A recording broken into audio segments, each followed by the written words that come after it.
20세기, 21세기 최고로 성공하신 분들 한 50명에 의해 21세기를 열어가는 데 있어서 가장 핵심적인 성공 키워드가 뭐냐, 이렇게 질문이 됐습니다. 거기에 대해서 그들의 답변의 성공 키워드 3가지가 있는데요. 하나는 진실, 신뢰, 단순, 심플, 이 3가지라고 그럽니다. 저는 이 3가지의 키워드가 결론이었다는 이야기를 들으면서 당연한 결과다, 저는 그렇게 생각을 했고요.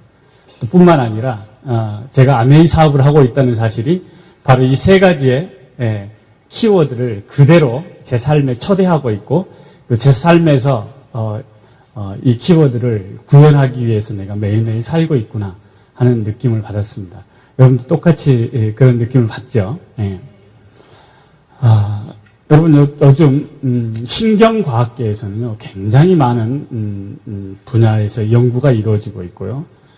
굉장히 획기적인, 우리의 상식을 뒤엎는 그런 많은 보고서가 지금 나오고 있습니다. 여러분, 뇌세포라는 것은 그야말로 우리가 태어날 때 어떤 거냐면은 그 순두부처럼 그런 거 있죠. 굉장히 유연하고 그렇기 때문에 무한대의 창조력을 발휘할 수 있는 것이죠. 이런 뇌세포가 어떤 경험과 어떤 삶을 선택하느냐에 따라서 이 신경이 발달되어지는 구조 자체가 달라진다는 겁니다. 그리고 DNA를 넘어서는, DNA가 똑같다고 생각하면은 똑같은 삶을 살아야 되겠잖아요. 그렇죠? DNA라는 기계적으로 받아들인다라면. 그러나 정말로 똑같은 DNA를 가지고 태어나도 삶 속에서 이 DNA가 또 바뀐다는 사실을 지금 신경과학계에서는 많이 보고가 되어지고 있습니다. 여러분, 쥐가 굉장히 물에 빠지는 것을 두려워합니다. 그래서 이 쥐를, 이렇게 큰 비커에다가 쥐를 딱 빠뜨리면요, 애가 이 물이 싫기 때문에 막 발버둥을 치는 거예요, 발버둥을 치. 그런데 아무리 발버둥을 쳐도 이 비커를 빠져나갈 수가 없다는 사실이 어느 순간 이렇게 다가오는 것이죠. 한 30분 정도 이렇게 발버둥을 치다가 나중에는 이제 포기를 딱 합니다. 그러면은 이 아이를, 이 쥐를 비커에서 이렇게 꺼내는 것이죠. 그 다음날 다시 빠뜨립니다. 또 그 다음날도 다시 빠뜨립니다. 이렇게 하다 보면은 이 쥐가 물에서 헤엄쳐 나오려고 하는 그 발버둥 치는 시간이 점차적으로 짧아집니다. 뭐이죠? 포기의 속도가 빨라지고 있는 거예요. 포기의 속도가. 이걸 지속적으로 하잖아요. 그럼 어느 순간에는 얘가 포기가 학습이 돼가지고 물에다 넣자마자 탁 빠지는 이렇게 전혀 움직이지 않는 거예요. 왜냐? 발버둥 쳐봤자 아무 소용없다는 것이 학습이 된 거예요. 그래서 이런 쥐를, 이렇게 학습시킨 쥐를 한 20-30마리를 만듭니다. 그래가지고 얘들끼리 교배를 시켜가지고 10대 손자를 만들어냅니다. 10대 손자를. 이 정도 10대 손자를 만들어내는 데까지 걸리는 시간이 약 1년 정도 걸립니다. 쥐들은 빨리빨리 세대 교체가 됩니다. 그런데 이 10대 손자를 물에다 이렇게 딱 맞춰봤습니다. 그때 이 10대 손자들이 놀랍게도 물에 들어가자마자 탁 포기합니다. 이게 뭡니까? 사회적 경험이 DNA를 변화시켰고요. 그 DNA 안에 뭐가 있는 겁니까? 포기의 유전자가 들어간 겁니다. 그래서 이 포기의 유전자가 학습된 게 10대에 가서 나타나는 것이죠. 놀라운 일이죠. 놀라운 일입니다. 이 알코올을 좋아하게 만든 쥐가 있습니다. 알코올을 좋아하게. 이렇게 학습을 시키는 거죠. 알코올을 좋아하게 만드는. DNA가 그러면 얘들은 알코올을 좋아하는 방향으로 학습이 된 거죠. 또 한 쥐들은 컵 위에나 이런 모서리에서 이렇게 제주를 타는 것을 아주 좋아하게 만든 그런 학습을 시킨 거죠. 그래가지고 연구자들이 그렇게 생각합니다. DNA가 모든 것의 결정 요인이다. 이렇게 생각을 한 거죠. 그러면은 똑같은 조건에, 똑같은 시간에 다른 장소에서 똑같은 실험을 하면은 똑같은 결론이 나오지 않겠냐 이렇게 생각을 한 것이죠. 그렇게 해서 각 지역에서 똑같은 시간에 똑같은 유전자를 가지고 똑같은 환경을 만든 실험실에서 학습을 이렇게 실험을 딱 합니다. 근데 놀랍게도 모든 실험실에서 데이터가 다르게 나오는 겁니다. 모든 실험실 데이터가 다르게 나와요. 그래서 그 실험의 모든 과정을 정밀하게 나누어서 체크를 해보니까 이 다르게 나온 결과가 어디에서 변수가 생기냐면요. 쥐를 만지는 사람의 심리 상태가 영향을 미친 겁니다. 무슨 일 아시겠습니까? 쥐를 혐오스럽게 생각하는 사람이 쥐를 찝어서 실험실에다 옮기는 거하고 쥐를 조심스럽게 이렇게 옮기는 사람하고 쥐를 사랑하는 마음으로 옮기는 사람하고 그 실험자의 쥐를 바라보는 시선, 감정, 태도가 쥐한테 영향을 미친 거예요. 그래가지고 쥐들이 유전자대로 작동을 하지 않은 것이 아니라 이 실험자가 발산하는 에너지에 따라서 변화를 일으키는 겁니다. 야, 이게 뭐냐? 그러면은 우리 인생을 지배하는 것은 DNA가 아니라 그 다음에 관한 문제다. 이라는 것이죠. 그래서 이것을 신경과학계에서는 후성학이다. 이렇게 태어난 이후에 새롭게 형성되어지는 어떤 형질들이 우리 삶을 지배하고 있는 거다. 이렇게 이야기를 하는 겁니다. 무슨 이야기인지 아시겠습니까? 예. 여러분, 비행기를 타고 가면서 서울 시내를 이렇게 내려다보신 적 있으세요? 그러면은 정말 뭡니까, 야간 조명이, 엄청나게 많은 불빛이 들어와 있죠, 그렇죠? 많은 불빛이 착 들어와 있습니다. 그런데 우리의 장기도, 우리의 뇌도, 이렇게, 만약에 이렇게 그런 조작을 해놓고 들여다본다면은, 어떻게 보면 활동하고 있는 신경세포, 그렇죠? 예. 우리의 뇌에 지금 현재 작동 중인 신경세포가 불이 켜져 있다라고 상상을 해보세요. 이해집니까? 예. 서울 시내가 저녁에 불이 켜져 있듯이, 그 뭐입니까? 그 불은 어떤 불입니까? 작동하고 있는 불이죠. 그렇죠? 스위치가 들어간 불이잖아요. 그렇죠? 근데 우리의 신경뇌도 우리가 의도적으로 ON 시켜놓은 스위치를 누르는 세포들이 작동돼서 작업을 하고 있다. 불빛을 켜고 있다. 이렇게 생각하시면 됩니다. 우리의 신체도 마찬가지입니다. 근데 만약에 더블엑스를 먹어주면은요. 그쵸? 더블엑스를 먹어주면은 이 영양소에 의해서 특별한 스위치가 ON이 되겠죠. ON. 더블엑스를 먹어주지 않으면은 특별한 부위가 OFF가 되겠죠. 그쵸? 그 영양소가 작동하는 기전이 있을 거라는 거죠. 그 마찬가지로 뇌에도 똑같은 영향을 미치는 거예요. 그렇죠? 그 결과 어떤 일이 벌어지냐면요. 뇌의 50%는 내가 자주 불을 켜는 부분, 그렇죠? 자주 신경을 ON 시켜주는 부분은 계속해서 신경세포가 재생해서 발달되어지면서 확장되어지는 것이죠. 그리고 이것과 관련 없는 부분은 서울시의 뒷골목처럼 어두운 곳처럼 이렇게 잠자고 있는 겁니다. 잠자고 있는 거예요. 그러니까 중요한 것은 우리 인체도 마찬가지고 우리 뇌도 마찬가지로 어떤 정보를 어떤 영양소를 내가 자주 접하느냐에 따라서 우리 뇌 신경세포의 조직 자체가 후성적으로 바뀐다라는 겁니다. 그 바뀌는 결과에 의해서 뭐가 달라지냐면요. 운명이 바뀐다는 겁니다. 그 변화에 의해서 운명이 바뀐다는 것이죠. 내가 어떤 정보를 자주 접하느냐, 어떤 영양소를 자주 내 인체에 투입하느냐에 따라서 거기에 따라서 온되는 스위치가 다를 거라는 것이죠. 그리고 그 스위치에 따라서 내 운명이 바뀐다. 여러분 이해가 되십니까?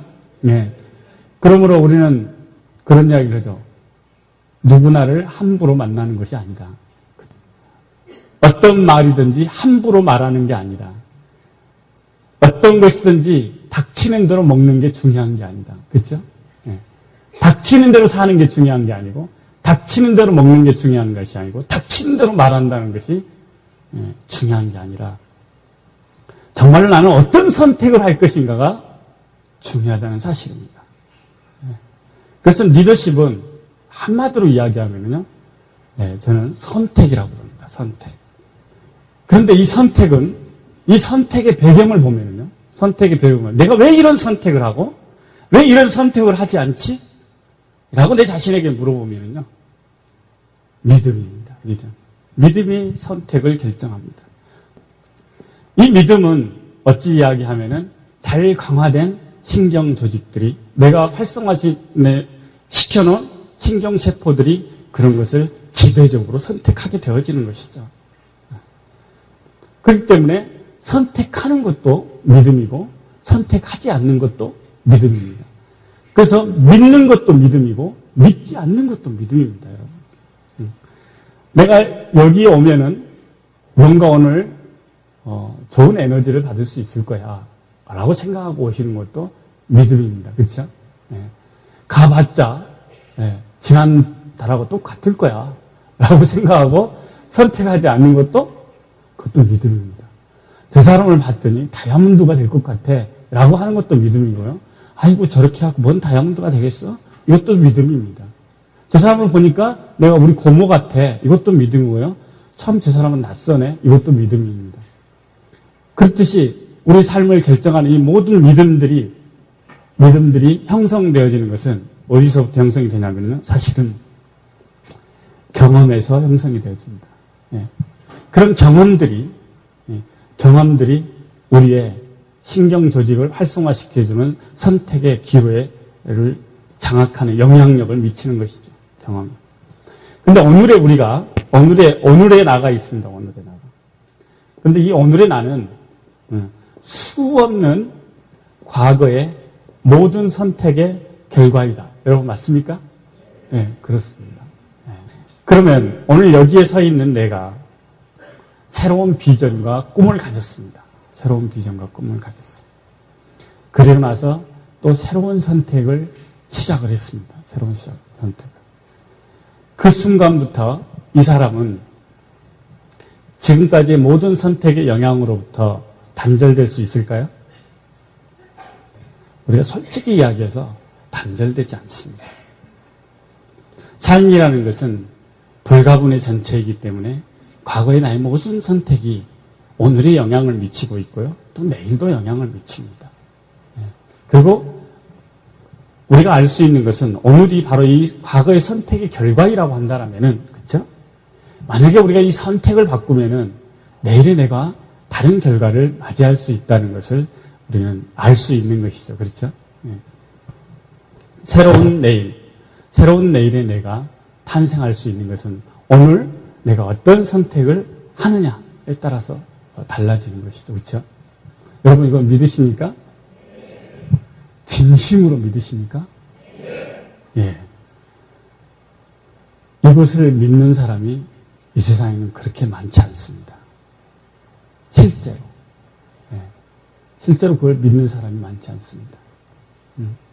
정말 내가 오늘부터 지난 과거를 내가 단절할 수는 없으나 오늘부터 새로운 선택을 함으로써 다른 운명을, 다른 결과를 만들어낼 수 있다는 것에 대해서 정말 진심으로 믿는 사람이 이 세상에는 결코 그렇게 많지 않습니다.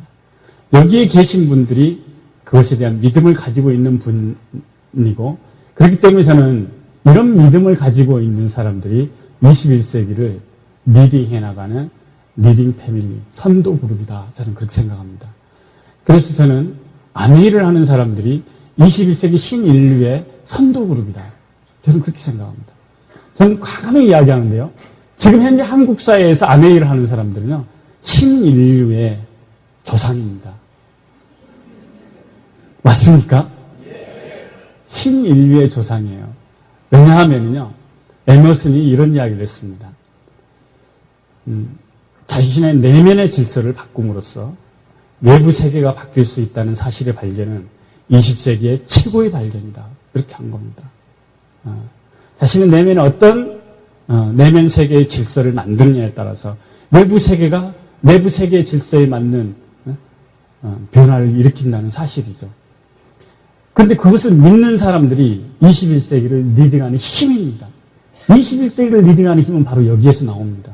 그런데 이 믿음을 가지고 있는 집단이 아메이만큼 강한 집단이 어디가 있습니까? 예? 그것도 현실 속에서. 근데 많은 사람들이 이런 믿음을 갖는데 갖고 싶은데 못 갖는 이유 가운데 하나는 뭐냐면요.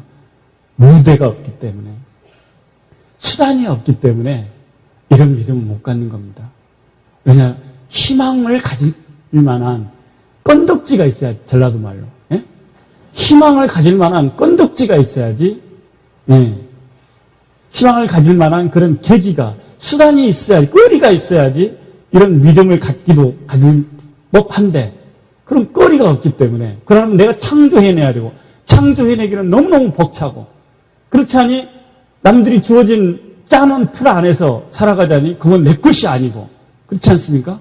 너무나도 선택이 폭이 없는 가운데서 자신의 믿음을 창조해내기라는 것은 지금까지 수많은 학습된 실패의 경험에 비춰봤을 때 이미 마음속에서 뭐가 싹 트는 거, 먼저 포기가 학습되어 있는 것이죠. 도전이 절제되어 있고 도전이 억압되어 있는 그런 상황에서 자기 스스로가 그 속에서 어떻게 하면 만족할 수 있을까를 선택하는 방향으로 흐를 수밖에 없다는 것이죠. 그러나 우리가 제 자신의 경험도 비춰보면은 내가 이렇게 큰 비전을 갈망하고, 저는 요즘 아침에 일어날 때마다 제 아내에게 그럽니다. 손을 잡고, 여보, 반드시 파운더스 카운실 들어가야 돼. 무슨 일이 있어도 들어가야 돼. 이런 이야기를 합니다. 근데 이거 희망이잖아요. 제가 아내를 통해서 이런 희망을 갖지 않았다고 한다면 바로 이런 믿음이 자라나지 않았을 거라는 것이죠. 그래서 이런 믿음이 자라날 수 있는 터전을 제공한다는 것은 제가 보기에는 너무 이 세상에 자기 자신뿐만 아니라 이웃에게나 형제에게도 큰 축복이라는 것이죠. 여러분 동의하십니까? 예. 우리는 지금까지의 삶을 어찌 보면은 단절하고 새로운 삶의 방향성을 잡은 것이죠. 어떻게 보면 꿈과 희망을 가지고 비전을 갖게 된 것입니다. 이것을 뭐라고 하냐면 북극성, 진북, 투르노스 이렇게 이야기합니다. 여러분 과거에 밤하늘의 별을 보면서 항해를 했죠. 그렇죠? 네, 밤하늘의 별을 보면서 항해를 했습니다. 왜? 그 별 가운데 어떤 별을 보고 했죠? 북극성을 보고 한 겁니다. 그 북극성이 왜 북극성을 보고 하죠?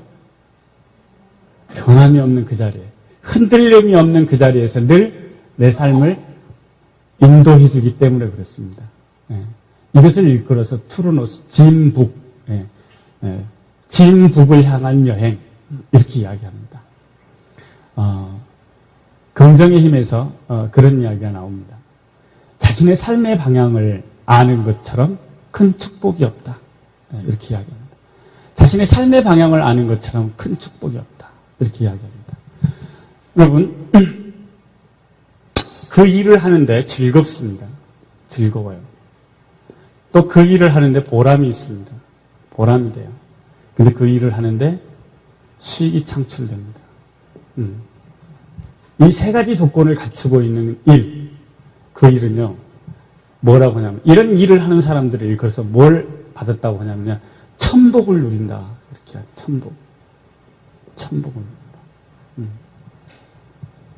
박교영 리더님, 또는 이상훈 리더님 보면 천복을 누린다는 생각이 드십니까, 여러분?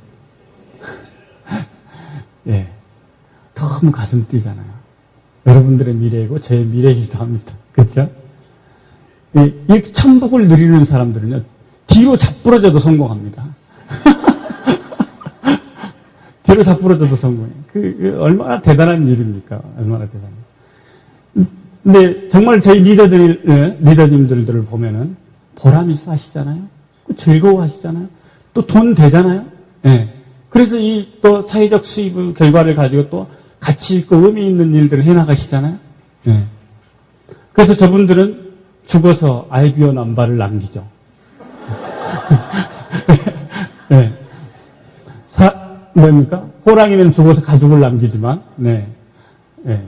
아메인 리더들은 죽어서 알비온 남발을 남깁니다. 네. 근데 그 알비온 남바가 영원하다는 거 아니겠습니까? 너무 멋진 일입니다. 천복을 누리는 것이죠.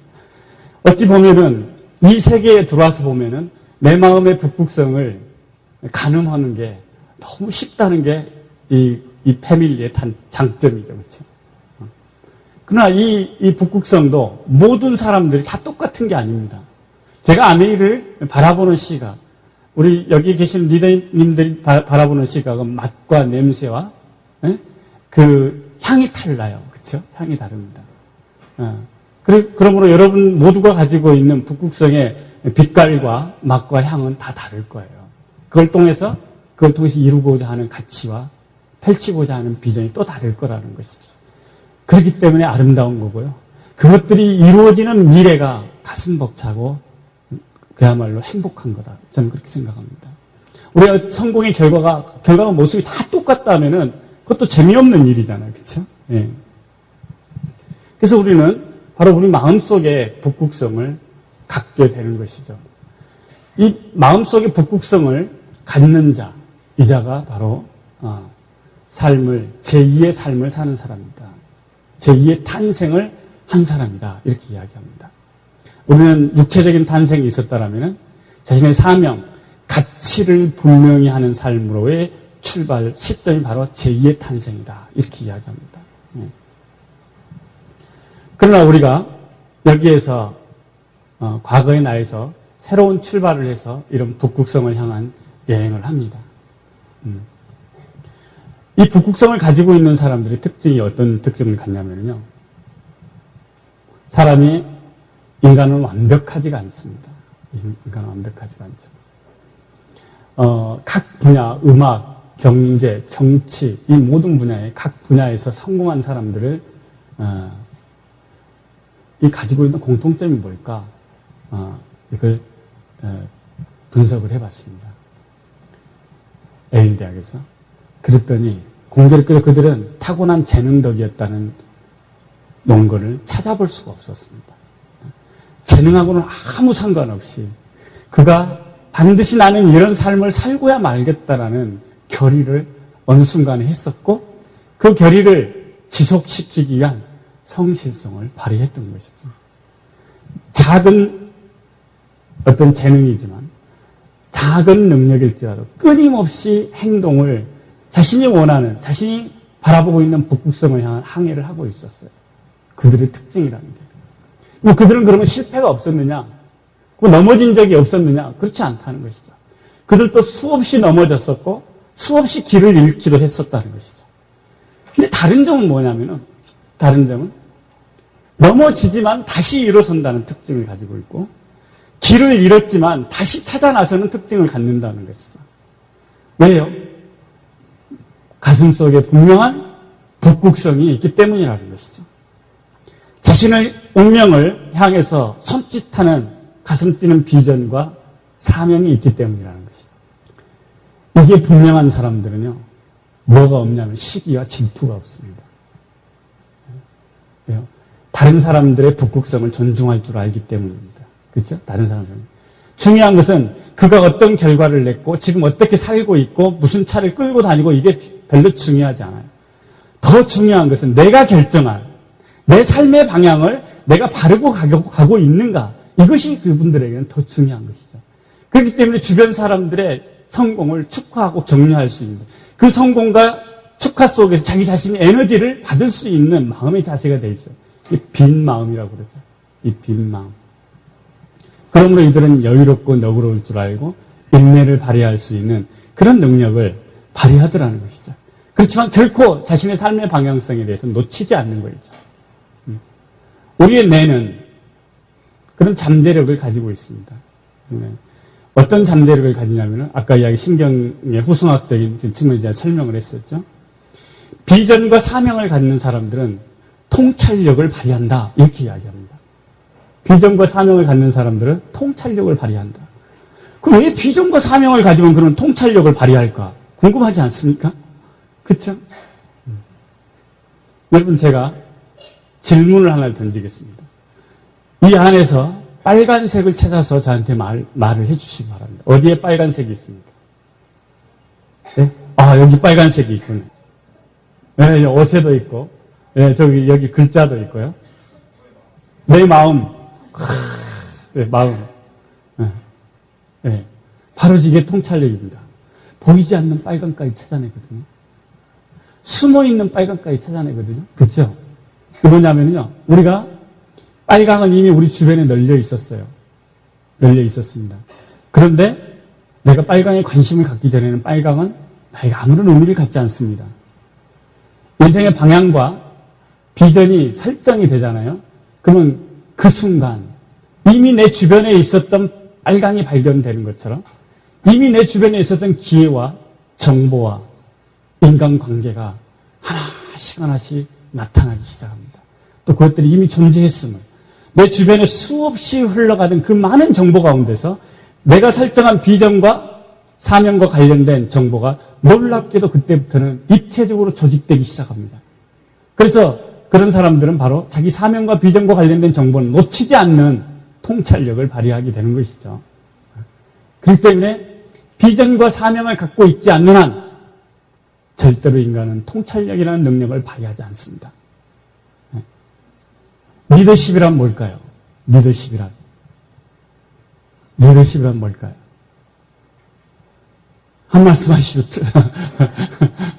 너무 당연한 질문을 했기 때문에, 너무 익숙한 질문을 했기 때문에, 리더십이란 뭘까요? 통솔력? 네? 선택. 미리 했군요. 제가 선택. 이 말을 다른 이야기로 돌리면요. 자신을 이끄는 능력입니다. 자신을 이끄는 능력. 리더십이란 자신을 이끄는 능력입니다. 지난해 광주의 그 모 기업의 생산직 근로자 50대 초반 연령에 있는 두 분이 급사를 했습니다. 그러자 노조에서는 노동 강도가 세서 이들이 급사를 했다라고 항의를 했지만은 저희가 조사를 해보니까 그분들은 연봉이 약 8천에 가까운 연봉을 받고 있었고 숙련공이기 때문에 또 조장 반장들을 하고 있기 때문에 절대로 노동 강도가 세지 않습니다. 그런데도 그분들이 두 분이나 급사를 했어요. 그래서 제가 들어가서 이렇게 조사를 해보니까 결과는 뭐였냐면요. 그분들의 삶의 이면에 도박이 있었고요. 그 다음에 여자가 있었고요. 그런 또 술, 이런 것들이 있는 거예요. 이런 것들이 삶에 처음에는 장난으로, 재미로 시작을 했겠죠. 그러나 그런 선택들이 더 많아지면서 자신이 수렁에 빠지게 되었었고, 그 결과 자신이 감당할 수 없는, 그 안에서의 감당할 수 없는 스트레스를 받기 시작한 것이죠. 재정적인 손실, 인격적인 손실, 자기 가치에 대한 어떻게 보면은 어떤 몰락, 이런 것들이 함께 하면서 자존감이 낮아지고 그러면서 강력한 스트레스를 받아가지고 스스로의 운명을 절명하고 마는 그런 결과를 가졌던 것이죠. 저는 그렇게 생각합니다. 그가 절명한 이유는 삶의 방향이 없었다라는 것이죠. 그렇죠? 삶의 방향이 없었다. 단지 그 이유밖에 없다. 저는 그렇게 생각합니다. 그가 정말로 건강한 삶의 방향을 가지고 있었다라면은 다시 제2의 준비를 위한, 제2의 노후를 위한 뭔가의 선택들을 하고 건강한 자기 삶을 꾸렸을 거라는 것이죠. 그러면 리더십의 핵심은 뭐냐? 자신을 올바르게 이끄는 능력이다 라고 이야기할 수 있습니다. 여러분, 21세기 커뮤니티의 사회입니다. 우리는 이것도 굉장히 우수한 프로슈밍의 커뮤니티입니다. 여러분, 커뮤니티의 리더가 리더십을 발휘합니다. 그러면 그들이 발휘하는 리더십의 종류는 뭡니까? 통솔력입니까? 답은 노죠. 네. 우리 이 아메이를 제외하고라도 수많은 카페들이 있습니다. 그렇죠? 수많은 카페가 있습니다. 이 카페 안에서 많은 사람들이 네트워킹을 하고 서로 교류를 합니다. 이 카페지기들이 하는 일이 뭡니까? 헌신과 봉사입니다. 헌신과 봉사. 왜요? 21세기는 투명한 사회이기 때문에 절대로 비밀이 없는 사회입니다. 21세기 사회. 제가 청와대 인사수석, 정찬현 수석이 노무현 정부 초기에 약 2년 정도 인사수석을 지낸 분이 제 선배입니다. 그래서 그분하고 차 한잔을 하는데 그분이 뭐라고 하냐면요. 3만 명의 일자리를, 보직을, 인사 전환 자료를 가지고 셀렉트해서 대통령께 보고를 합니다. 이번에 이 자리에는 이 사람을 임명했으면 좋겠습니다라고 점지를 하는 것이죠.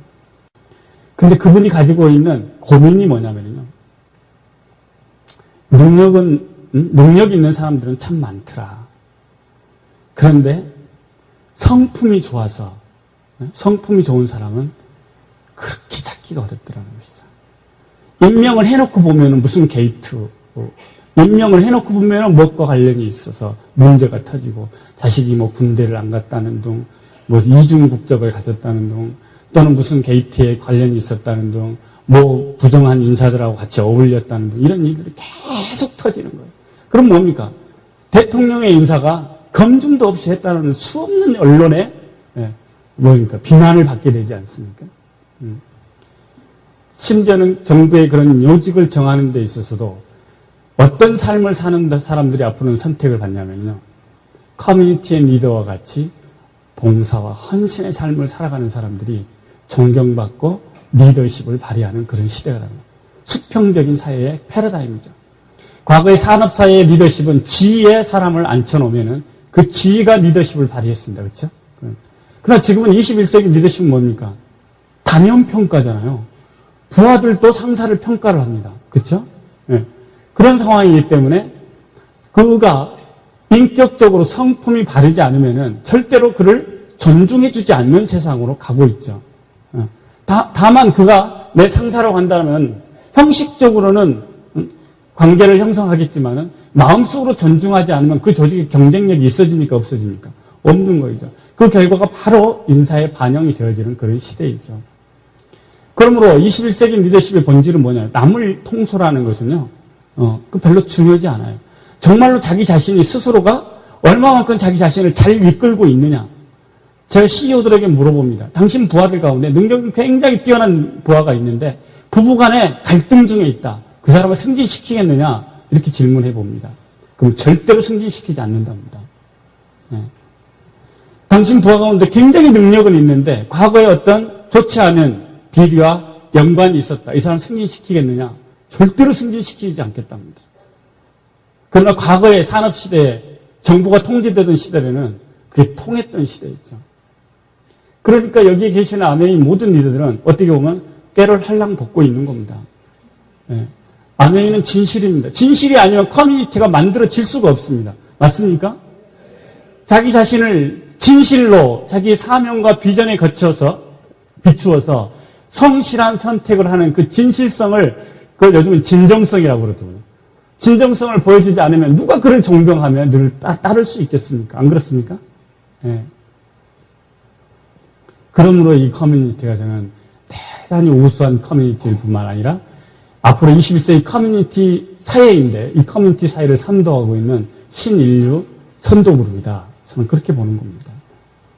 그런데 우리는 정말 탁월한 아이템과 시스템, 그런 문화를 가지고 이곳에 있습니다. 여러분, 농사를 생각해보면 어떻습니까? 관계 기술이 굉장히 발달되어 있습니다. 그렇죠? 관계 기술이. 그 다음에 종묘, 종자에 대한 연구도 정말 많이 되어 있죠. 농기구, 얼마나 과학화되어 있습니까? 그렇죠? 과학화되어 있죠. 그 다음에 뭡니까? 날씨에 대한 예측. 이 모든 것도 너무너무 잘 되어 있죠. 예. 그러나 이 모든 것이 잘 되어 있더라도, 그렇죠? 이 모든 것이 잘 되어 있더라도, 농사의 가장 핵심적인 포인트가 있습니다. 농사의 가장 핵심. 그건 뭘까요? 뭐예요? 그렇습니다. 농부의 자세. 농부의 성실한 작업 태도를 대신할 수는 없습니다. 네. 농부의 성실한 작업 태도를 대신할 수가 없는 것이죠. 바로 그 농부의 성실한 작업 태도라는 것은 어디에 나올까? 우리는 이 비즈니스는 철저하게 임기응변, 응급처방으로 되는 게 아니죠. 그렇죠? 정말로 추수의 법칙, 수학의 법칙이 이곳에 도도하게 적용되어지고 있는 유일한 법칙입니다. 씨 뿌리고 김 메고 땀 흘리지 않으면 결실이 얻어지지 않는 게 이 비즈니스죠. 그때 우리는 어쩝니까? 자부심을 갖는 겁니다. 그렇죠? 자부심을 갖습니다. 그러나 이 비즈니스만 그러는 것이 아니라 그 어떤 것도 이 추수의 법칙을 거스르는 일은 다 단기적일 뿐만 아니라 임기응변, 응급처방에 그치지 지속적이고 그야말로 우리는 대를 이어서 그런 영향력을 미치는 비즈니스는 존재하지 않습니다. 다만 우리가 추수의 법칙을 따를 때 그런데 우리가 추수의 법칙을 따르고 이런 자신을 이끄는 이유, 그 이유가 우리는 이런 우리의 사명과 비전이라고 할 수 있는데요. 우리가 이런 변화를 출발선상에서 이런 변화를 해나가는데 우리의 성장 곡선은 이렇게 대체적으로 완만하죠. 완만합니다. 그러나 우리의 노력 곡선은 어쩝니까? 어느 순간, 그렇죠? 어느 순간 시간이 저기 성과라고 하면 어느 순간 나의 기울이는 노력보다도 이 성과가 더 많이 나오는 순간이 있을 거라는 믿음을 여러분 가지십니까? 예. 바로 이 순간이 우리에게는 일단 희망이 있기 때문에 우리의 믿음을 키워나갈 수 있는 근거가 되는 겁니다. 근거가 되는 거죠. 그런데 우리가 추수의 법칙에 따르다 보면은 농사 씨앗을 뿌린다고 해서 바로 수확을 할 수가 없듯이, 그렇죠? 또 씨앗을 뿌리지 않은 채 가을에 벼락치기로 농사를 지을 수가 없듯이, 그렇죠? 그래서 우리가 필요로 하는, 이 비즈니스가 필요로 하는, 또는 이 비즈니스가 아니더라도 모든 분야에서 거기에 적합한 필요로 하는 대가를 지불하지 않고는 이 곡선을, 이 손익분기점을 넘어갈 수가 없다는 것이죠. 그래서 우리가 인정하시는 것이죠. 여러분도 인정하시죠? 예. 근데 재밌게도 우리가 이런 비전을 가지고 출발을 합니다. 마라톤을 완주하겠다는 꿈을 가지고 출발을 하죠. 근데 가다 보면 어떤 일이 벌어집니까? 다리도 아프고, 뒷골도 땡기고, 배도 아프고, 배도 고프고, 속도 타고, 그렇죠? 땀도 흘려서 앞이 보이지도 않고, 이런 과정을 통과하기 시작합니다. 이런 시점에서 딱 보면 어쩝니까? 내가 기울이는 노력은 이렇게 많은데, 돌아오는 성과는, 이것밖에 안 되는 거예요. 이때 최대의 위기가 닥치죠. 그 누구하고, 그 누구의 압력이 아니라, 내 스스로 내면에서의 위기가 닥치는 것이죠. 이걸 내가 어떻게 바라볼 것이냐, 라는 것이죠. 이걸 어떻게 바라볼 것이냐. 기울이는 노력은 이렇게 많은데, 돌아오는 성과가 이것뿐이라니. 이 상황에서 95%가 되돌아갑니다. 이게, 믿음이 약한 사람들의 선택입니다. 믿음이 약한 사람. 자신의 신경회로에, 꿈꾸는 바는 또 내가 그 꿈을 놓지 않는 바는 반드시 이루어진다라는 그 신경회로가 제대로 활성화되기 전에 이런 유혹과 고난이 닥치는 것이죠. 이 지대를 그래서 뭐라고 하냐면요. 광야대학, 광야대학. 외로움의 지대, 그렇죠? 좌절의 지대, 실패의 지대, 이렇게 이야기하죠. 우리는 누구나 이런 광야대학을 지나게 되어 있습니다. 여기 계신 모든 리더들이 이 광야대학을 통과하고 있고 통과하신 이런 분들이 모여있고, 그래서 우리는 광야대학 동기생들, 광야대학, 어떻게 보면은 동창회를 지금 우리가 지금 하고 있는 것입니다. 맞습니까? 어떤 사람이 삶에 대한 진리를 깨우치고 싶었습니다. 그래서 도봉산에서 3년, 지리산에서 3년 이렇게 기도를 했음에도 불구하고 삶이란 이렇게 물어보는데 아무런 답변을 얻지 못했어요. 어느 날 산에 올라갔다 내려오는데 주차장 옆에 조그마한 포장마차가 있는데 거기에 뭐라고 되어 있었냐면요. 삶은 계란. 이렇게. 그리고 요 밑에 계란 3개에 1,000원. 이렇게. 삶이란 계란이구나. 도봉산에서 못 깨친 것을 포장마차에서 깨달은 거죠, 이번에. 깨달음은 그래서 산에 있는 것이 아니라 모든 삶 속에 있는 겁니다, 사실은. 우리가 여기에서 계란이라는 그렇죠? 계란이라는 존재로서 새로운 꿈을 꿉니다. 계란은 어떤 꿈을 꿉니까? 이렇게 닭이 되는 꿈을 꾸죠. 그렇죠? 이 계란이 남이 깨면 어떻게 되죠? 후라이. 자신이 깨고 나오면 닭이 되는 겁니다.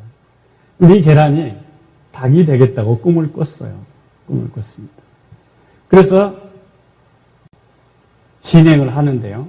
이 중간쯤에서 계란을 딱 깨놓고 보면은 이 계란의 모습이 어떤 모습입니까? 여러분 이거 해보신 적 있으세요? 부화 중에 있는 달걀 깨본 적 있으세요? 네. 아주 핏발이 서 있고요. 이건 뭐 계란도 아니고 먹을 수도 없고 버릴 수밖에 없는 그냥 정말 어찌 보면 한편으로는 혐오스럽기까지 해요. 사실은. 계란의 입장에서 보면은 참으로 혼란스러운 상황이죠. 그렇죠? 계란의 패러다임에서 보면 이건 너무너무 혼란스러운 거예요. 내가 계란이야? 계란도 아니지. 닭이야? 닭도 아니지. 이건 뭡니까? 이것도 아닌 저것도 아닌 그런 상황인 거죠. 그런데 닭의 패러다임에서 보면 어떠냐면요. 이 과정이 단 0.1%도 불필요한 과정이 없어요. 이 과정을 전부를 수행해야지만 내가 닭이 될 수 있는 과정인 거예요. 이 과정이 어떻습니까? 하나하나가 너무나도 소중한 과정이라는 것이죠. 너무나도 소중한 과정. 이 과정 중에서 하나만 생략되면은, 기형아 닭이 나오는 거죠. 그렇죠? 기형아 닭이 나오는. 그래서, 이 광야대야, 이 좌절의 지대를 지나는 사람들은 반드시 닭이 되고야 말겠다라는 이 결정을 한 사람들만 이걸 통과할 수가 있습니다. 해도 되고 안 해도 되고 하는 사람은 절대로 이 과정을 통과할 수가 없습니다. 자기 자신에 대해서 어떤 부정적인 인식들을 갖게 되는 순간이 반드시 나타나기 때문입니다. 신경 논리의 단계라는 게 있는데요. 인생에 영향을 미치는 단계입니다. 첫 번째, 환경입니다. 환경이 우리의 삶에 영향을 미칩니다. 두 번째, 행동이 우리의 운명에 영향을 미칩니다. 세 번째, 그가 어떤 능력을 가지고 있느냐는 굉장히 큰 영향을 미치죠. 네 번째, 그가 어떤 믿음을 가지고 있느냐는 더 큰 영향을 미칩니다. 그런데 이보다 더 훨씬 더 지배적인 영향을 미치는 영역이 있는데요. 그건 뭐냐면 아이덴티티입니다. 아이덴티티. 이걸 뭐라고 합니까? 정체성 이렇게 이야기하죠. 여러분, 우리 아이들을 공부방을 바꿔주면 성공할까요? 네, 그것만으로는 부족할 것 같죠. 그렇죠? 네. 우리 아이들의 행동을 통제합니다. 네. 학원에서 학원으로 전혀 불필요한 시간을 낭비를 줄여주기 위해서 부모님들이 열심히 배달을 하는 것이죠. 도어투도어. 행동을 통제해요. 이 아이가 성공할까요? 어느 정도 영향은 줄 수 있을 것 같은데 그걸로 성공한다라고 이야기하기에는 곤란할 것 같죠. 그렇죠? 능력. 쪽집게 과외를 시켜주는 겁니다. 고액 과외를 막 시켜주는 것이죠. 그래서 문제 해결, 문제를 푸는 도사를 만들어줍니다. 능력을 길러. 어떨 것 같습니까? 성공합니까? 확신이 안 서죠. 여기까지도. 그렇죠? 우리는 다 그걸 알고 있는 사람들의 집단입니다. 그런데 우리는 지금 어느 쪽에 더 많은 투자를 하고 있습니까? 네, 여기에 더 많은 투자를 하고 있습니다. 여기 더 많은 투자. 우리 아이들이 어떤 믿음을 가지고 있느냐, 이 부분에 대해서는 별 관심이 없습니다. 그렇죠? 우리 아이가 그러면 어떤 아이덴티티를 가질 것인가에 대해서는 잘 모릅니다. 이런 상황입니다. 우리는 정말 불확실한 것들에 대해서 너무 많은 에너지를 투자하고 있습니다. 불확실한 것들에 대해서. 확신도 없으면서. 그렇잖아요? 저는 제 고등학교 때, 제 친구가 고등학교 2학년 때, 여름방학을 보내고 난 다음에 너무너무 열심히 공부를 하는 거예요. 저는 고등학교 다닐 때 성적이 중간에서 왔다 갔다 했었어요. 그래서 같이 놀던 친구가 갑자기 너무 열심히 공부하는 거예요. 그러니까 제가 뭐라 했겠습니까? 너 그렇게 열심히 하면 사람이 죽는다. 그렇잖아요. 사람은 변하면 죽는다. 그렇잖아요. 근데 얘는 그 이야기에 대해서 전혀 아랑곳하지 않고 너무 열심히 공부를 하는 거예요. 그래서 알아봤죠. 도대체 뭔 일이냐. 그랬더니 이 아이에게 여름방학 때 굉장히 깊은 어떤 그 사건이 있었어요. 그 사건이 뭐냐면요. 그 여름방학 때 어머니가 위암으로 돌아가신 거예요. 이 아이가. 그래서 이 아이는 그 어머니의 죽음 앞에서 무릎을 꿇고 각오를 한 겁니다. 어떤 각오를 했냐면요. 나는 반드시 의사가 되어가지고 우리 어머니처럼 고통받는 환자들을 위해서 평생을 바치겠다. 이렇게 결정을 한 겁니다. 어떻게 보면 영혼 깊숙한 곳에서 나는 반드시 어떤 사람이 되고야 말겠다라는 그런 결정을 한 것이죠. 그는 어머니도 안 계시는 가운데서 누가 행동을 통제해줄 방법도 없고 무슨 쾌적한 환경을 갖춰줄 방법도 없고 누군가가 과외를 해줄 만한 재정 지원을 해주지도 않아요. 그런데 이 아이는 나는 내 삶은 무슨 일이 있어도 의사가 되고야 말겠다는 결정을 한 거죠. 고등학교 2학년 때부터 스타트가 걸렸기 때문에 공부에 대한 스타트가 걸렸는데 공부를 해서 첫 해는 못 들어갔어요. 근데 재수를 해가지고 조덕의대를 들어갔고 지금 현재 시내에서 홍내과를 하고 있어요. 그래서 어른들한테 너무 잘하고 인도주의 의사실천회에서 또 좋은 일도 하면서 너무너무 훌륭한 의사가 되어 있어요. 자기 자신이 무엇을 반드시 나는 어떤 사람이 되고야 말겠다는 결정을 하는 이 아이덴티티가 운명의 지배적인 영향력을 미치는 조종판이다. 조종판. 이 사람은 자신이 의사가 되는 길, 의사가 되고야 말겠다고 결정했기 때문에 의사가 되는 길만 선택하는 겁니다. 의사가 되도록 노력하는 거고요. 의사가 되도록 학습하는 거죠. 그렇겠지 않겠습니까? 그 결과 의사가 되고야 말더라고요. 이 모든 것들을 다 극복해버리는 절대적인 영향력을 미치는 경우에 아이덴티티라는 것이죠. 그래서 우리는 자녀들을 교육할 때도 얼마만큼 건강한 아이덴티티를 심어줄 수 있느냐가 중요한데요. 이 아이덴티티는 절대로 외부에서 주입되지 않는다는 겁니다. 중요한 것은. 자기 스스로만이 결정하는 것이지, 그럼 자기 스스로가 결정했을 때만 영혼이 실리고 모든 삶이 실리는 문제이지, 누군가가 당신이 그것이 됐으면 좋겠다고 해서 되는 문제가 아니라는 겁니다. 당신이 다이아몬드가 됐으면 좋겠어라고 해서 다이아몬드가 되는 것이 아니라 그가 반드시 다이아몬드가 되고야 말겠다고 결정했을 때 일은 벌어지는 것이죠. 맞습니까? 네, 그럼 똑같습니다.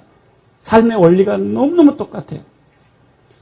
저는 리더십을 공부하는 첫째 동기가 불손했어요, 사실은. 뭐냐면요. 어떻게 지름길이 없을까? 그렇죠? 어떻게 지름길이 없을까? 다른 길이 없을까? 빨리 효율적으로 성과를 내는 게 없을까? 라는 생각을 화두를 가지고 공부를 시작했는데요. 공부를 하면 할수록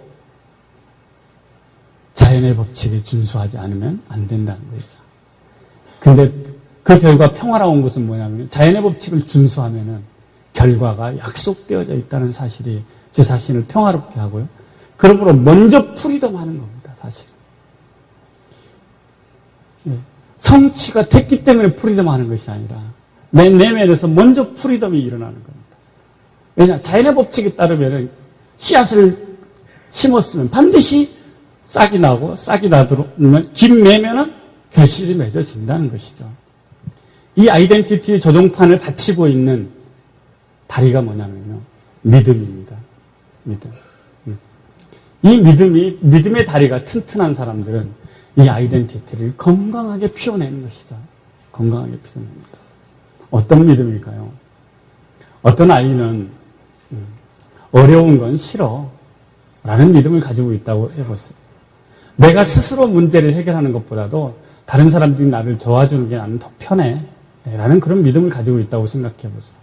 그러면 그런 아이들은 어떻게 할까요? 어려운 역경이 닥치면 피해가려고 하겠죠. 그러나 어떤 아이는 역경은 기회야 라는 믿음을 가지고 있다고 생각해보세요. 그럼 그 사람은 역경을 너무 긍정적으로 받아들일 거예요. 마스시타 고노스케라는 일본의 경영의 신이 있습니다. 내셔널 정기. 이 사람이 가지고 있는 믿음이 있는데요. 첫 번째 믿음이 바람이 세면 연이 높이 난다는 믿음을 가지고 있습니다. 그런 믿음을 가지고 있었습니다. 바람이 세면 연이 높이 난다는 믿음을 가지고 있었어요. 그건 무슨 이야기입니까? 역경은 기회다. 이런 믿음을 가지고 있었던 것이죠. 그래서 그들은 수많은 실패와 좌절을 했었지만 다시 일어서고 다시 일어서는 것이죠. 그 일본의 또 마시다 고노스케와 쌍벽을 이뤘던 혼다라는 사람이 있죠. 예. 이 혼다, 여러분, 혼다 자동차, 혼다 오토바이어 너무 유명하지 않습니까? 이분은 어떤 믿음을 가지고 있었냐면 수많은 실패 가운데서 단 한 번의 성공이 그 모든 실패를 상쇄하고도 남을 만큼의 큰 성공을 이룬다라는 그런 믿음을 가지고 있었습니다. 그러니까 어떻습니까? 시도를 멈추지 않는 겁니다. 그런 믿음을 가지고 있는 사람은 자신의 아이덴티티를 건강하게 피워냅니다. 그러지 않겠습니까? 너무너무 아름답게 피워냅니다. 주는 것이 받는 것이라는 믿음을 가지고 있는 사람이 있습니다. 그런데 반면에 주는 것은 주는 것이지 절대 돌아오지 않는다는 믿음을 가지고 있는 사람이 있습니다. 그 결과는 완전히 다르게 나타난다는 것을 우리는 잘 압니다. 그렇지 않습니까? 예. 예. 그렇기 때문에 이 사람은 사랑하고 사랑받을 줄 아는 사람으로 성장하겠죠. 그러므로 그는 늘 인간관계를 깊고 풍요롭게 할 수 있겠죠. 그러나 주는 것은 주는 것이지 돌아오지 않는다는 믿음을 갖는 사람들은 항상 늘 어떠겠습니까? 성벽을 쌓고 살겠죠. 성벽을 쌓고 살겠죠. 우리 아이들이 어떤 믿음을 가지고 인생을 살아갈 수 있도록 할 것인가? 나는 지금부터 어떤 믿음을 내 신경 시스템에 투입하고 온시킬 것인가? 이것은 계속적으로 학습을 통해서 강화되고 강화된 결과가 아이덴티티를 뒷받침할 뿐만 아니라 그 강화되면 강화되는 만큼 영향력이 커지면서 운명이 바뀐다는 사실입니다. 영향력을 키우는 방법은 사람들이 이렇게 생각합니다. 정말 많은 분야에 두루 관계를 맺고 있으면 영향력이 커진다고 생각하고는 오해하는 사람들이 있습니다. 영향력은 어디에서 커지냐면요. 자신이 서 있는 그 자리에서 커지는 겁니다. 수평적으로 펴지는 것이 아니라 자기가 서 있는 자리에서 커지는 것이죠. 자신의 믿음의 크기가 달라지면 달라질수록 영향력이 커지는 겁니다. 근데 자신의 믿음은 그대로인 채 관계만 펼친다 해서 영향력이 커지느냐? 절대 그렇지 않습니다. 여기에 계신 위대한 리더님들의 오늘의 영향력은 믿음의 결과이지 행동량의 결과가 아니라는 사실을 여러분 알고 계십니까? 믿음의 결과이지 절대로 행동량의 결과가 아니라는 거죠. 그렇다 해서 행동을 게을리했다는 게 아니라 우리 아메이 사업을 하는 정도의 행동량은 다른 분야에서도 충분히 하고 있는 행동량입니다. 사실은. 실제로 먹고 살려면 이 정도의 행동량 가지고는 부족합니다. 그럼에도 불구하고 어떤 것을 선택했느냐, 어떤 믿음을 가지고 있느냐의 그 영향력이 이 결과를 만들어낸다는 것이죠.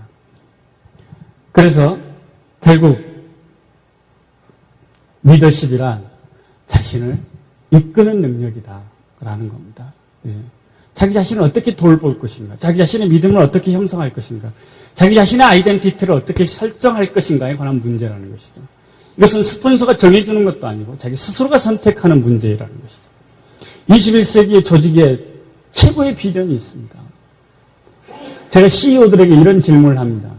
여러분과 여러분의 부하들은 무한한 가능성과 잠재 능력을 가지고 있다고 믿으십니까? 이렇게 질문합니다. 그럼 모든 CEO들은 뭐라고 하냐면요. Yes, 이렇게 이야기합니다.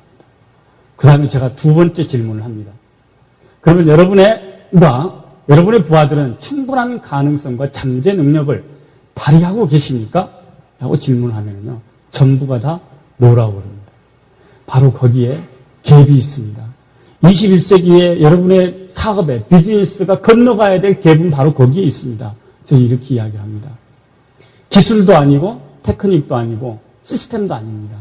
바로 조직원들 내부에 어떤 믿음이 정말 자신들이 그런 잠재력과 가능성을 발휘하고 있느냐가 더 중요한 문제입니다. 라고 이야기를 하면은 다 고개를 끄덕입니다.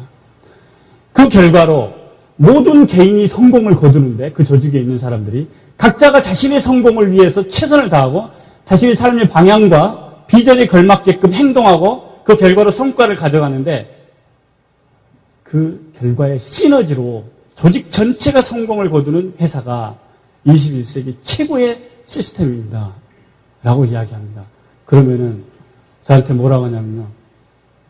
진짜 멋진 말이네요. 너무너무 멋진 이야기입니다. 그걸 어떻게 만들어가는 거죠? 그래서 저는 제가 왜 그럴 수 있는 그런 확신을 이야기할 수 있습니까? 바로 아메이가 바로 21세기 최고의 여러분 시스템입니다. 직장이 일반적으로 등장한 것은 인류 역사 가운데 200년도 채 안 됩니다. 한국 사회에서는 채 50년입니다. 우리는 직장이라는 시스템, 직장이라는 패러다임이 인류 역사에 나타난 지 오직 그것밖에 되지 않는데 우리는 이게 지속될 것이라고 생각하는 것은 너무나도 큰 오해다라는 것이죠. 어떻게 하면은 각자가 잠재력과 가능성을 발휘하는데 그 결과를 팀의 승리로 엮어낼 것인가. 이게 모든 조직이 앞으로 가져가야 될 화두이고 이번에 다보스 포럼에서도 화두도 그겁니다. 올해 다보스 포럼에서 세계경제 포럼. 근데 이미 그것을 구현하고 있는 조직이 아메 비즈니스라는 사실은 너무너무 큰 자부심을 느낍니다.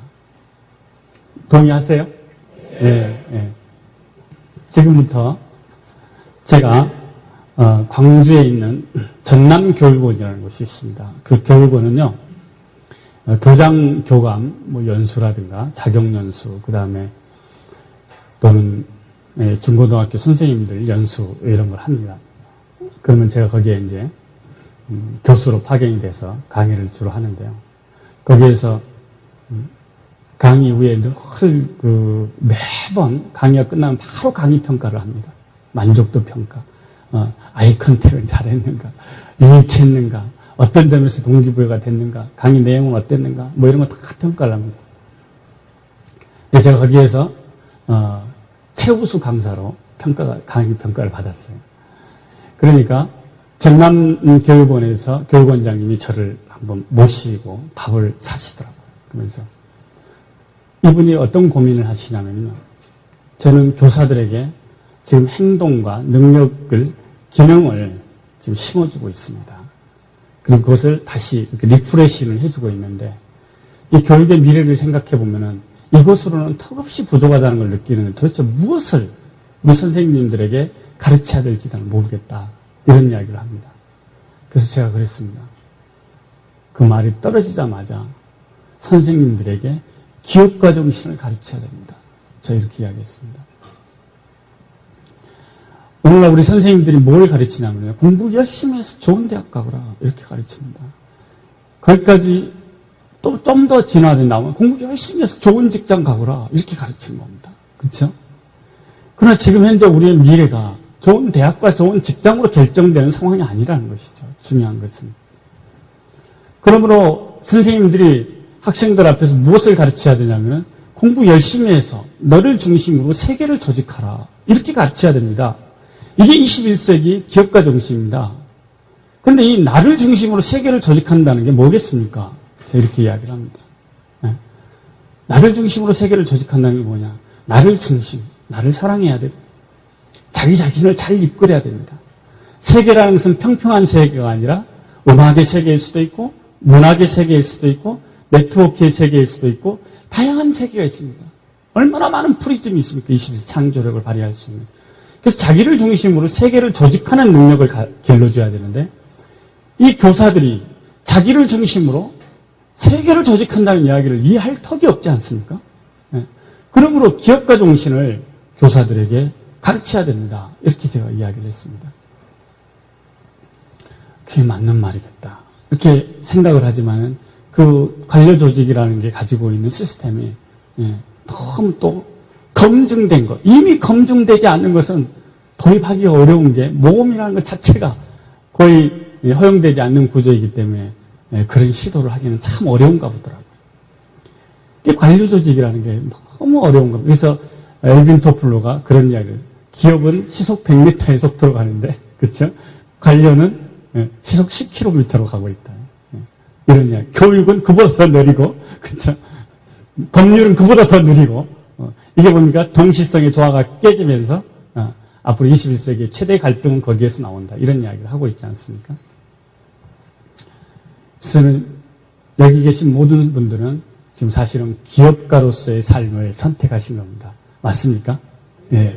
1인 기업가로서의 삶의 길을 선택하신 거예요. 그러나 21세기는 모두가 자기 자신을 중심으로 세계를 조직하는 기업가 정신을 발휘하지 않으면 절대로 순항할 수 없는, 자신의 존엄성을 지켜낼 수 없는 시대라는 것을 여기 계신 모든 분들이 너무나 잘 알죠. 그렇죠? 자기를 중심으로 세계를 조직하지 않고는 자신의 존엄성을 방어할 길이 없다는 것을 우리는 너무 가슴 깊이 알고 있는 분들이 여기 계십니다.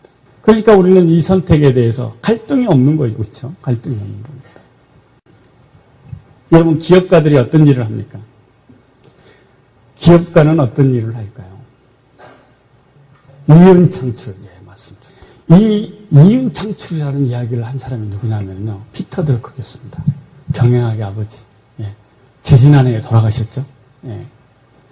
저는 피터 드러크 교수님 굉장히 그분의 그 철학, 그분의 리더십, 그분의 그 어떤 경제관, 경영관에 대해서 뭐 저는 존경하고 그분의 책을 참 자주 읽습니다. 그런데 이분이 기업의 목적은 이윤 창출이라는 이야기를 수정했습니다. 언제 80년대 초에 수정을 했습니다.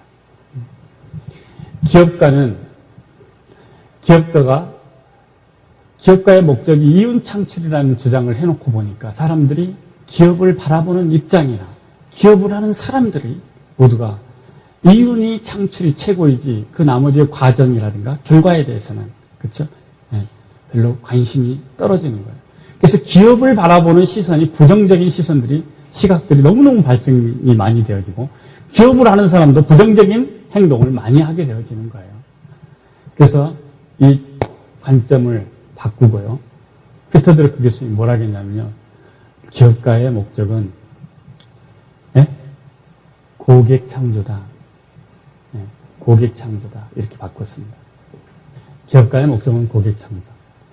그러면 시장은 자연 발생적인 겁니까? 시장이라는 거. 시장은 기업가 정신의 결과입니다. 시장은. 여러분, 제록스 사회에서 복사기를 만들었습니다. 그렇죠? 복사기라는 새로운 시장이 탄생했습니다. 맞습니까? 예, 바로 이 새로운 시장을 만든 겁니다. 제록스 사회에서. 자, 빌 게이츠는 퍼스널 컴퓨터 시대를 예견하고 윈도우라는 소프트웨어를 만들어서 그 시장을 만들어냈습니다. 맞습니까? 그래서 빌 게이츠는 인류 전체가 동시에 다발적으로 너무나도 적은 비용으로 짧은 시간에 커뮤니케이션 할 수 있는 툴을 만들어내버린 겁니다. 그렇죠? 그래서 그 시장을 새롭게 창조한 겁니다. 근데 우리가 그 지식 덩어리, 그 소프트웨어를 갖다 씀으로 인해서 너무너무 큰 효율과 효과를 거두기 때문에 앞다퉈서 그것을 사다 쓰는 것이죠. 결국 시장은 누가 탄생시켰냐면요. 기업가가 만든 겁니다. 그래서 시장이라는 것은 자연 발생적인 것이 아니라 기업가들의 영웅적인 활동의 결과입니다.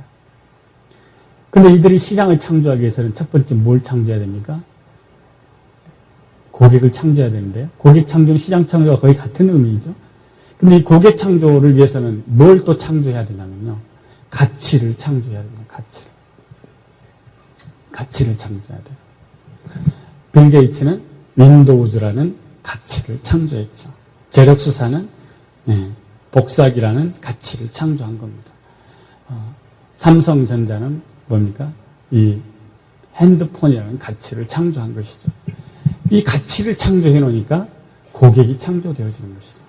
그럼으로써 고객은 이 대가를, 가격을 지불하고도 거둬들이는 성과, 그죠? 리스크를 지불하고도 획득하는 효율과 성과가 더 좋기 때문에 가격을 기꺼이 지불하는 것이죠. 그렇죠? 그런데 기업가들이 끊임없이 이렇게 고객을 창조하기 위해서 해야 되는 두 가지 활동이 있다. 이렇게 이야기를 했습니다. 기업가들이 해야 되는 두 가지 핵심적인 활동이 있는데 그 두 가지 활동이 뭐냐면요.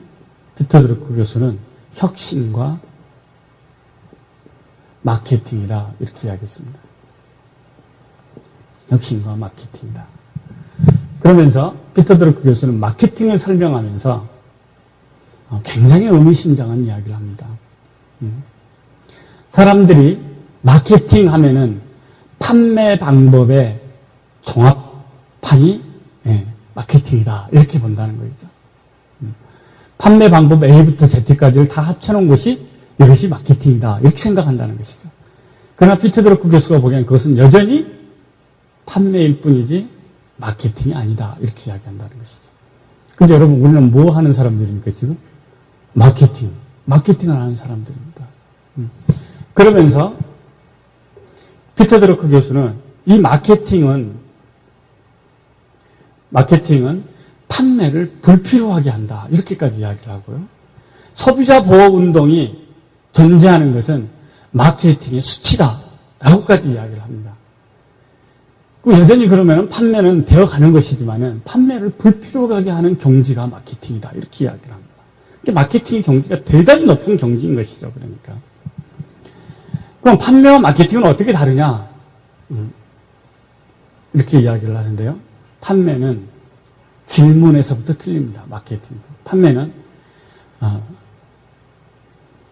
내가 팔아야 될 이 물건의 고객은 어디에 있는가? 라고 질문이 시작되는 겁니다.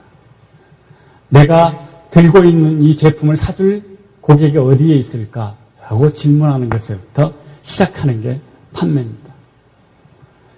그런데 마케팅의 질문은 뭐냐면요. 고객이 무엇을 요구하고 있는가? 그렇죠? 고객이 원하는 것은 무엇인가라는 질문에서부터 시작한다는 것이죠.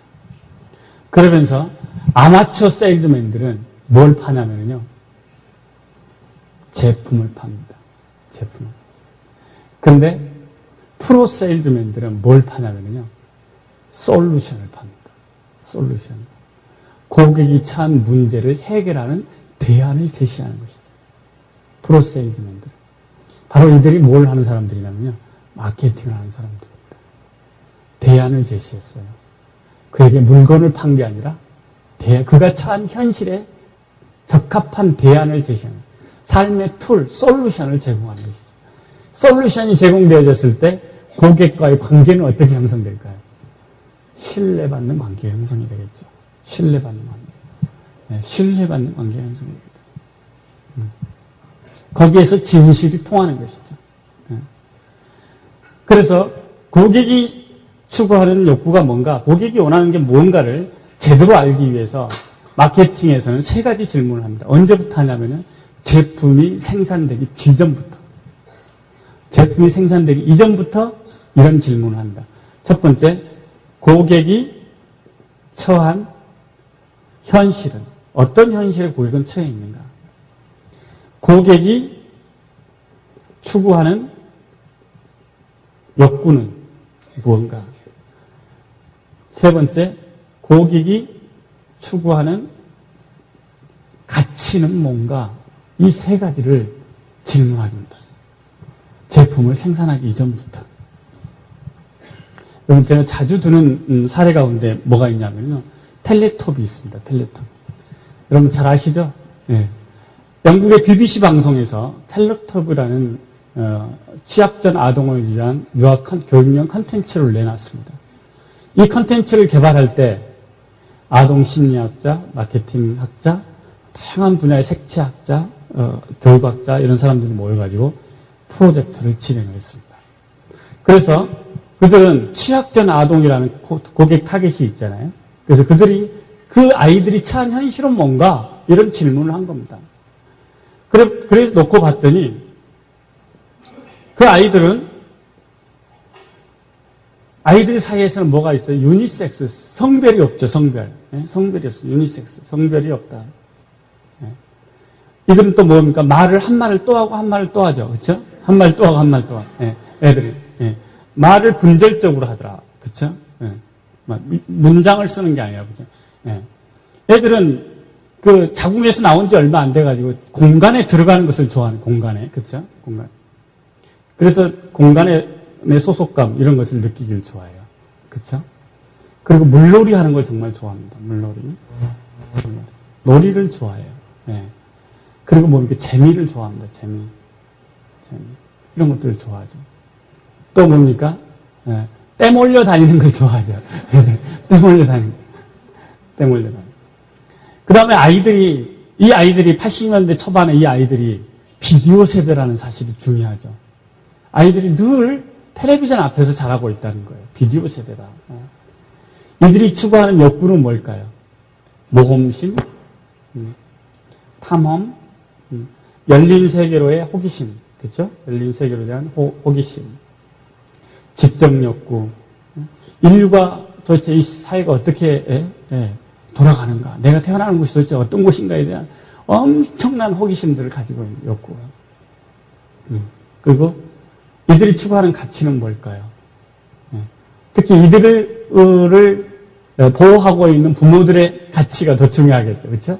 이게 교육적이고, 그렇죠. 교육적이면서 공동체에 대한 이해를 했으면 좋겠고, 건전한 인격의 형성, 뭐 이런 것들이 추구하는 가치겠잖아요. 그래서 이런 것들을 다 감안해가지고 텔레토비가 나온 거예요. 텔레토비는 4명의 텔레토비가 있죠. 다 무엇을 씁니까? 원색을 쓰죠. 아이들은 원색을 좋아해요. 애들이 한 말도 하고 한 말도 하고 한 말도 하고. 애들에게는 성별이 있습니까? 없습니까? 성별이 없어요. 그리고 뭡니까? 전파 세대잖아요. 그래서 삐리리 착 전파가 오면은 배가 화면이 딱 열리면서 열린 곳으로 뭐가 좀 올챙이 잡는 장면이 나오고 뭐 새를 관찰하는 장면 이런 것들이 막 나오잖아요. 그러면서도 뭡니까? 모험심과 탐험심, 호기심을 만족시켜주고 애들이 늘 다니면서 한 말 또 하고 한 말 또 하고 장난치고 놀고 또 이 작은 그 지대 안에 들어가가지고 거기서 소꿉장난하고 이런 아이들의 그 특성에 가장 잘 맞게 만들어 놓은 거예요. 그러니까 어떻습니까? BBC 방송에 있을 컨텐츠를 개발해가지고 발표를 하자마자 전 세계의 아이들이 이 TV 앞에 앉아서 텔레토비를 소비를 하는 거죠. 그렇죠? BBC 방송은 팔지 않아도 팔리는 경지의 마케팅을 전개한 겁니다. 책받침에 텔레토비가 있고요. 전과에 텔레토비가 있고요. 아이들이 가지고 있는 배낭, 백, 할 것 없이 무슨 신발에까지 전부 다 텔레토비, 인형, 이 수많은 텔레토비가 팔지 않아도 팔려나가는 그런 엄청난 위력을 발휘하죠. 이게 뭐냐? 마케팅의 승리다. 이렇게 이야기하는 거예요. 최고의 경지입니다. 자, 그러면은, 오늘날을 고객들이 처한 현실을 보죠. 고객들이 처한 현실. 고객들은 어떤 욕구를 가지고 있을까? 처한 현실.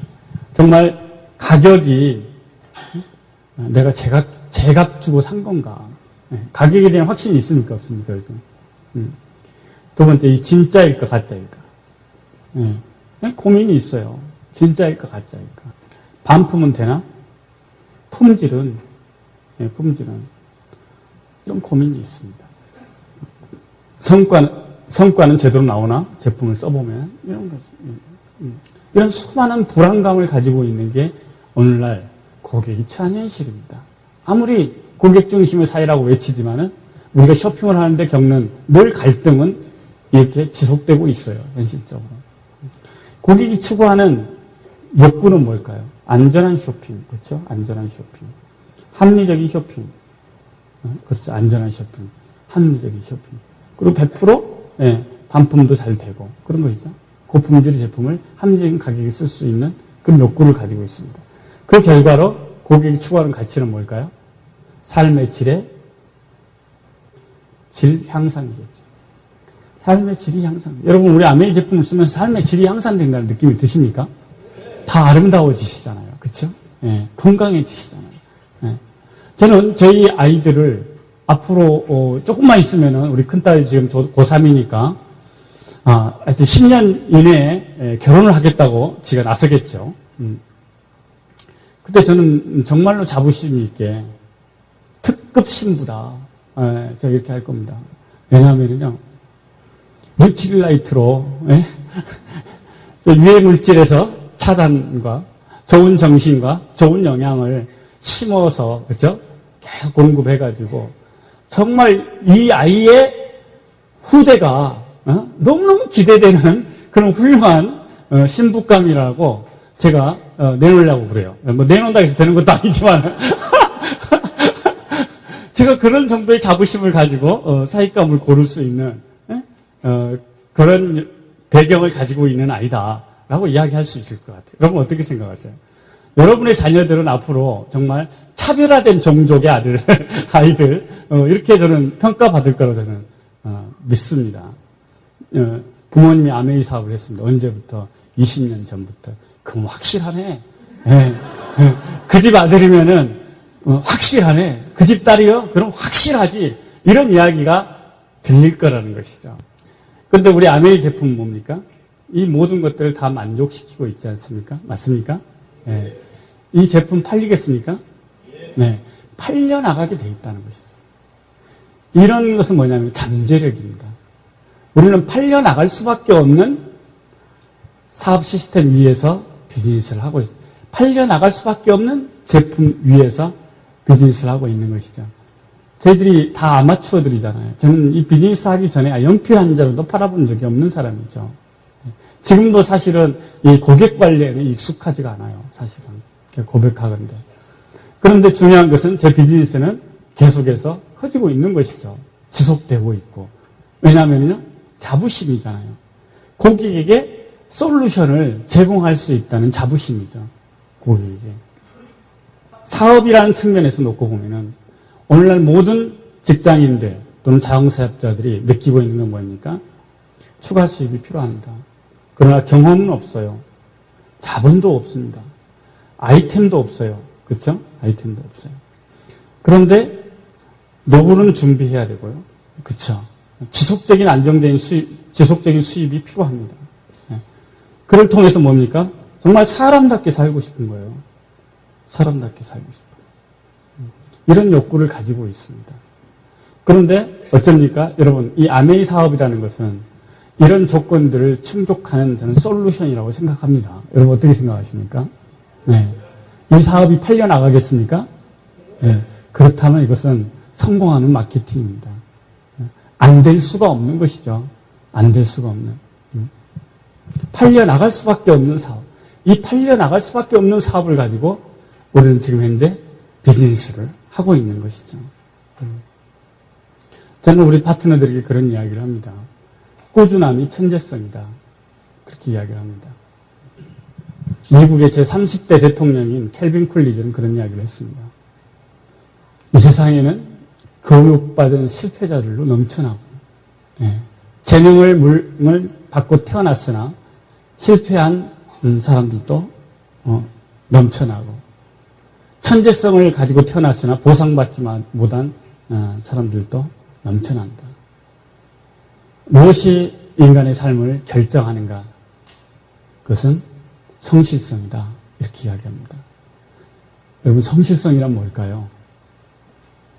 최근에 미국의 성공한 CEO들 2만 명에게 엔케이트 조사를 했습니다. 해리스 인터랙티브사에서요. 성공의 제1요소가 뭐냐? 이런 질문을 했습니다. 그랬더니 그분들이 다 뭐라고 했냐면요. 성실성이다. 이렇게 이야기했습니다. 성실성이다. 성실성이란 뭘까요? 켈빈 쿨리즈는 뭐라고 했냐면요. 가치와 결의에 충실하는 것이다. 라고 이야기했습니다.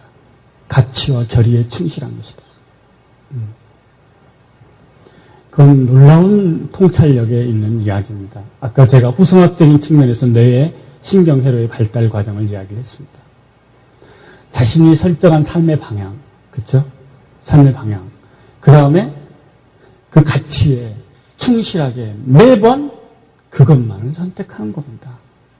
그게 될 수 있는 방향만을 선택하는 겁니다.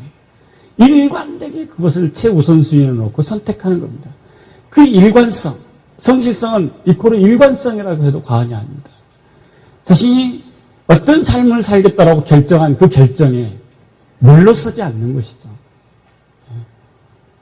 지속적으로 그런 선택을 멈추지 않고 이끌어가는 것이 바로 성실성이라는 겁니다. 가치와 결의에 충실하게. 해리스 인터랙티브사에서 그 다음 중요한 성공의 요소가 뭐냐? 두 번째가 커뮤니케이션 능력이다. 이렇게 이야기했습니다. 커뮤니케이션 능력.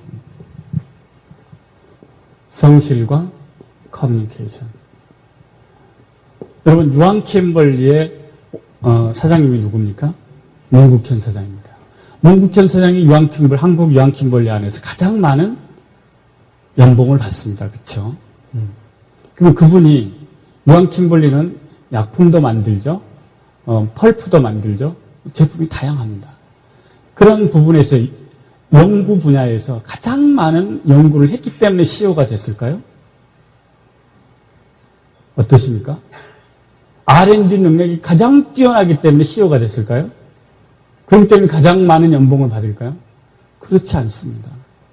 그가 가지고 있는 능력은 뭐냐면요. 이 두 가지입니다. 성실과 커뮤니케이션 능력입니다. 그는 정말로 대리 때, 과장 때부터 환경운동에 참여하면서 미래를 준비하기 시작했다고 합니다. 분명히 환경이 중요시되어지는 그런 시대가 올 것이라 생각했기 때문에 그런 쪽에 쫓아다니면서 공부하고 그쪽에 연구개발을 하는데 쫓아가서 공부하고 또 후원할 때가 있으면 후원하고 이런 일을 했다고 합니다. 그리고 문국행 사장이 가지고 있는 가장 큰 능력은 뭐냐면 이 커뮤니케이션 능력입니다. 각각 저직원들이 가지고 있는 잠재되어 있는 지식과 가능성을 끌어모아서, 그렇죠? 끌어모아서 이걸 가지고 시너지를 낼 수 있도록 가치를 창조하는 능력이 있는 것이죠. 21세기는 창조 경영의 시대라고 합니다. 새로운 창조의 패러다임, 새로운 창조의 힘이라는 것은 리더 한 사람의 머리에서 절대로 나오지 않습니다. 다양한 사람들의 머릿속에 들어있는 지식을 어떻게 끌어모아서 시너지를 내는 방향으로 이것을 조직화할 것인가가 중요한 키워드인데요. 이것을 뭐라고 하면 시너지라고 합니다.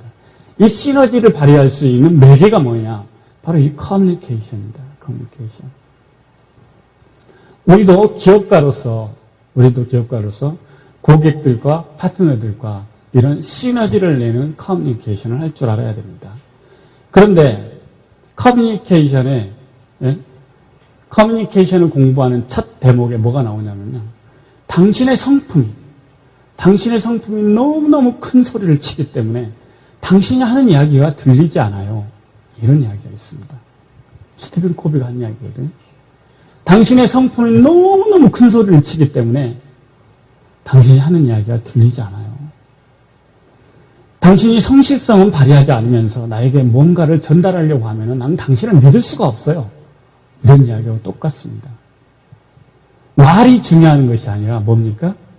가치와 결의에 충실한 선택을 하고 있느냐가 더 중요하다는 겁니다. 이 가치와 가치와 비전에, 결의에 충실한 선택을 하고 있으면 뭐가 형성이 되냐면요. 신뢰가 형성이 되어집니다.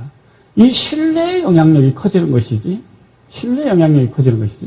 커뮤니케이션의 지배적인 영역은 바로 이 신뢰가 장악하고 있는 것이지, 말의 기법이라든가, 얼마나 유창하게 말을 잘하느냐에 결정되어 있지 않다는 겁니다.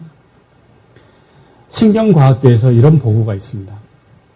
어떤 사람이 이 망막에 맺히는 치상, 그림을 뇌회로로 전달하는 통로가 단절되어 있는 사고를 당했어요. 그럴 땐 이 사람은 앞에 있는 사물의 형체를 알아볼 수가 없습니다. 그런데 재밌게도 이 사람에게 슬픈 그림을 보여주면 슬픔을 느끼고 기쁜 그림을 보여주면 기뻐하는 거예요. 놀라운 발견이죠. 어떻게 해서 보지 못하는 사람이 슬픔과 기쁨을 느낄 수 있을까? 너무너무 신기한 일인 겁니다. 그런데 재밌게도 우리는 눈을 통해서 전달하는 통로가 두 개가 있다는 사실이 발견이 됐어요. 시상, 그러니까 이미지가 전달되는 통로가 있고 하나는 감정이 전달되는 로우 로드가 있다는 겁니다. 이게 편도입니다. 편도로 바로 들어가는 거예요. 이미지가 전달되는 속도보다도 감정이 전달되는 속도가 1000분의 6초 빠르다는 겁니다. 감정이 전달되는 속도가. 여러분, 거짓말 탐지기 있죠? 거짓말 탐지기는 이 원리에 기초해 있습니다. 내가 뭔가 거짓말을 하려고 하면 마음에 불안정 상태가 오죠. 그렇죠? 근데 내 뇌에서 평정심을 유지해라라고 에너지를 쓰게 되어집니다. 이게 하이로드입니다. 의식으로 장악하려고 하는 거예요. 그러나 감정은 로로드입니다. 근데 이 감정의 로로드가 이 감정에 일어나는 문제를 하이로드가 장악하려면 엄청난 에너지를 쓰게 되어 있습니다. 바로 이 에너지의 파장을 잡아내가지고 이 사람이 거짓말을 하고 있구만, 이걸 추려내는 겁니다. 근데 중요한 것은 내가 평소에 얼마만큼 성실성을 발휘해서 그에게 신뢰감을 줬느냐가 그가 나와의 관계를 설정하는 데 있어서의 결정적인 영향력을 미친다는 사실입니다. 중요한 것은. 그러므로 프로세일즈맨들은 이렇게 이야기합니다. 사람을 만날 때 부담스러워하지 않습니다. 프로세일즈맨들. 어떻게 만나냐면 만나보지. 이렇게 합니다. 그리고 나서 이야기를 들어보지. 이렇게 이야기를 합니다. 네. 그래서 그분들은 마음속에다 어떤 질문을 하냐면요. 고객이 처한 현실, 고객이 추구한 욕구, 고객이 추구하는 가치는 뭘까? 그가 어떤 가치를 추구하고 어떤 욕구를 가지고 있고 어떤 현실에 처해 있는가를 알려고 노력하는 것이죠. 이건 무슨 이야기입니까? 그를 먼저 이해하려고 노력한다는 것이죠. 그렇죠? 그를 이해하려는 노력에 무슨 부담이 있겠습니까? 그렇지 않습니까? 내가 그를 순수하게 이해하려고 하는데 무슨 부담이 있겠습니까? 아무런 부담이 없죠. 이게 커뮤니케이션의 1단계입니다. 커뮤니케이션의 1단계. 그리고 이 마음에는 뭐가 있습니까? 내가 그를 어떻게 도울까가 있잖아요. 다른 이야기로 한다면. 그가 요구하는 게 뭘까? 그게 무엇을 원하는가? 이것이 이면에는 뭐가 있습니까? 그러니까 내가 그를 어떻게 도울까라는 게 깔려 있는 겁니다. 너무나도 평화롭게 누구나를 만날 수 있는 자세가 되어 있는 것이죠. 이렇게 사람을 만나는 게 전혀 부담스럽지 않죠. 과거에 우리가 기업가 정신을 갖기 이전이라 한다면은 늘 사람이 어떻게 보이냐면요. 위험스럽게 보입니다.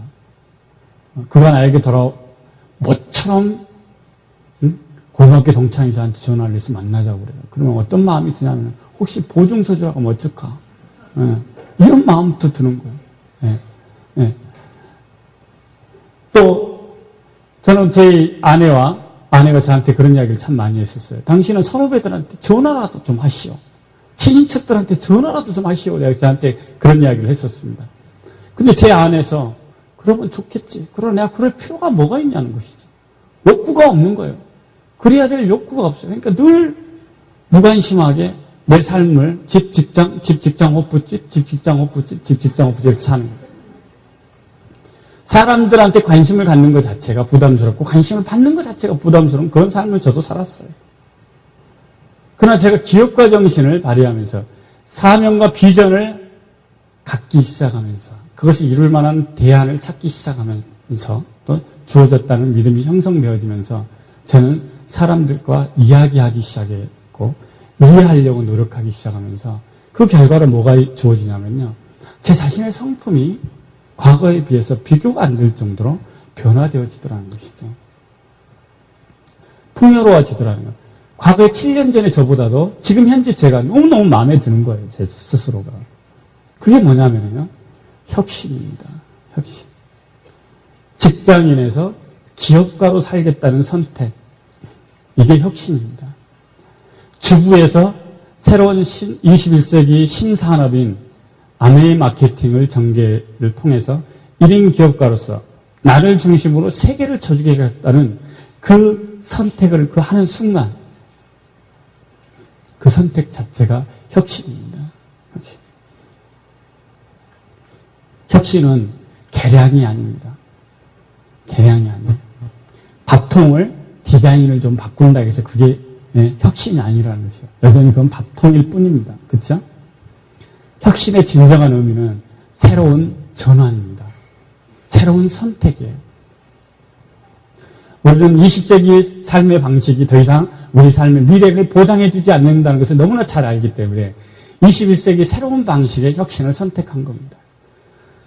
그래서 이 새로운 선택을 어떻게 하면 내 것으로 만들 수 있을 건가 시작하는 그 변화, 이 변화가 혁신의 과정입니다.